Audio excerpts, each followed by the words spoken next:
السلام عليكم ورحمة الله.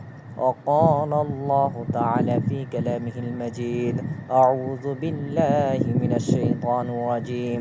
إن الله لا يستحي أن يضرب مثلا ما بعوضة فما فوقها فأما الذين آمنوا فيعلمون أنه الحق من ربهم وأما الذين كفروا فيقولون ماذا أراد الله بهذا مثلا يضل به كثيرا ويهدي به كثيرا وما يضل به إلا الفاسقين। অর্থাৎ মহান আল্লাহ রব্বুল আলামিন বলেন, আমি মশা বা চতুর্থ বস্তু দ্বারাও উপমা দিতে লজ্জাবোধ করি না, এবং যারা মুমিনগণ তারা তাদের সৃষ্টিকর্তার এই উপস্থাপিত উপমাগুলোকে নিঃসন্দেহভাবে সঠিক এবং নির্ভুল মনে করে।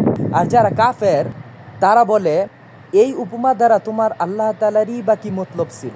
এর দ্বারা আল্লাহ তাআলা কিছু মানুষকে সঠিক পথ প্রদর্শন দেন আর অসৎ ব্যক্তিবর্গ বা ভিন্ন কাউকে বিপদগামী করেন না।